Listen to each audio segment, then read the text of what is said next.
আসসালামু আলাইকুম ওয়া রাহমাতুল্লাহি ওয়া বারাকাতুহু। নাহমাদুহু ওয়া নুসাল্লি আলা রাসূলিহিল কারীম, আম্মা বা'দ। সুপ্রিয় দর্শক, আজ আমরা যে বিষয়টি নিয়ে আলোচনা করব সেটি হলো চতুর্থ শিল্প বিপ্লব, দ্য ফোর্থ ইন্ডাস্ট্রিয়াল রেভলিউশন। আমরা সবাই জানি এখন আমরা চতুর্থ শিল্প বিপ্লবের মধ্যে আছি। এটা নিয়ে যদিও কারো দ্বিমত থাকতে পারে, কিন্তু মোটামুটি বলা যায় যে আমরা চতুর্থ শিল্প বিপ্লবের সময় অবস্থান করছি। তো মূলত বিপ্লব কাকে বলে?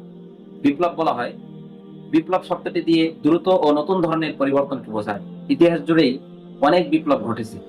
নতুন প্রযুক্তি ও দুনিয়াকে বোঝার অভিনব মাধ্যমগুলো অর্থনৈতিক ও সামাজিক কাঠামো সবসময় সূচিত করেছে সুগভীর পরিবর্তন। প্রথম শিল্প বিপ্লবের স্থায়িত্ব ছিল 1707 থেকে 1840 পর্যন্ত। রেলপথের নির্মাণ ও বাষ্পীয় ইঞ্জিনের উদ্ভাবনের মাধ্যমে এটা যান্ত্রিক উৎপাদনের ক্ষেত্রে সূচনা করেছিল নতুন যুগে। দ্বিতীয় শিল্প বিপ্লব 19 শতকে শুরু হয়ে 20 শতকে ছড়িয়েছিল। বিদ্যুতের উদ্ভাবন ও অ্যাসেম্বলি লাইনের প্রয়োগে এই বিপ্লব পণ্য উৎপাদনের পরিমাণ অনেক গুণে বাড়িয়ে দিল। আর তৃতীয় শিল্প বিপ্লব শুরু হয় 1960-এর দশকে। এটাকে সাধারণত কম্পিউটার বা ডিজিটাল বিপ্লব বলে। এর প্রভাবক ছিল সেমিকন্ডাক্টর, মেইন ফ্রেম কম্পিউটিং যেটা 1960-এর দশক, আর পার্সোনাল কম্পিউটিং যেটা 1970 থেকে 80-এর দশক, আর ইন্টারনেট মূলত 1990-এর দশক।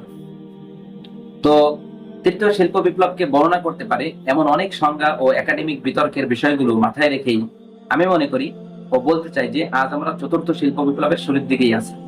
কিন্তু মনে রাখতে হবে, চতুর্থ শিল্প বিপ্লব স্রেফ স্মার্ট ও পারস্পরিক সম্পর্কিত যন্ত্র ও পদ্ধতিতে সীমাবদ্ধ নয়। এর পরিধি অনেক বড়। জিন সিকোয়েন্সিং থেকে ন্যানো টেকনোলজি, নবায়নকৃত জ্বালানি থেকে কোয়ান্টাম কম্পিউটিং পর্যন্ত বিভিন্ন ক্ষেত্রে আগামী দিনের বিরাট সাফল্যের প্রবাহ যুগপৎভাবে ঘটে চলেছে, আলাদা আলাদা নয়। এই একাত্মবাদী প্রযুক্তি, ডিজিটাল ও জীব জগৎ ক্ষেত্রে তাদের পারস্পরিক কর্মপ্রক্রিয়ার মিশ্রণ চতুর্থ শিল্প বিপ্লবকে মৌলিক মাত্রা দিয়েছে।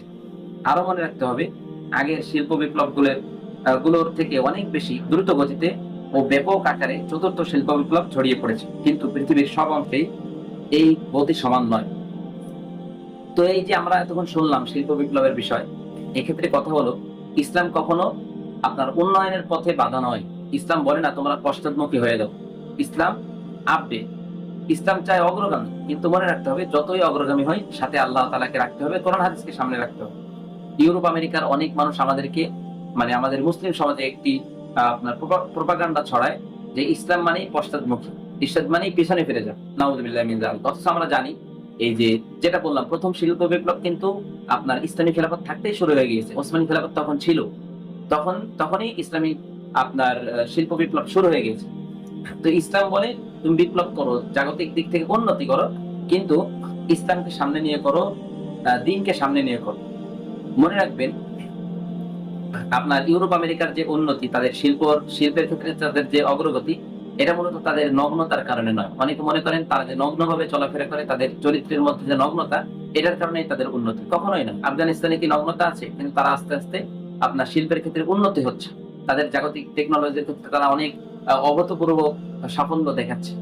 তো উন্নয়ন মূলত মেধার মধ্যে, উন্নয়ন মূলত চেষ্টার মধ্যে, উন্নয়ন কোনো নগ্নতার মধ্যে নয়।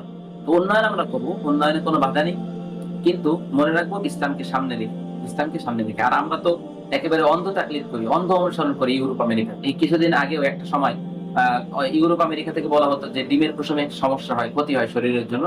বাস আমাদের এই অঞ্চলের সব ডাক্তাররা এটা বলা শুরু করলো। কিছুদিন পর তারা থিওরি চেঞ্জ করলো, তখন যে ডিমের কুসুম খেতে পারেন এতে উপকারিতা, তখন আমাদের সবাই আওয়াজ দেওয়া শুরু করলো, হ্যাঁ ডিমের কুসুম এর মধ্যে উপকারিতা। তাদের একেবারে অন্ধ অনুকরণ। আমরা নিজেদের গবেষণা করি। আমাদের রাসূল সাল্লাল্লাহু আলাইহি ওয়াসাল্লাম হাদিসের মধ্যে মধুর উপকারিতা বলেছেন, কোরআনের মধ্যে মধুর উপকারিতা বলা হয়েছে, কালোজিরার উপকারিতা বলা হয়েছে। আমরা এগুলো নিয়ে গবেষণা করি। আমাদের অনেক গাছগাছালি আছে, সেগুলো নিয়ে গবেষণা করি। আমরা তাদের সাথে টেক্কা দিই। এতে ইসলাম বাধা দেয় না, ইসলাম বরং এগুলোকে উৎসাহিত করে। কিন্তু এই বিপ্লবের ক্ষেত্রে ইসলাম বাধা নয়, কিন্তু বলে বিপ্লব তুমি করো, শিল্প বিপ্লব বলো বা অন্য যে কোনো উন্নতি করো জাগতিক, কিন্তু ইসলামকে সামনে নিয়ে করো। তো আমরা যে বিষয়গুলো বললাম, সঠিক তৌফিক আল্লাহ তাআলা দান করুন। ওয়া আখিরু দাওয়ানা আলহামদুলিল্লাহি রাব্বিল আলামিন।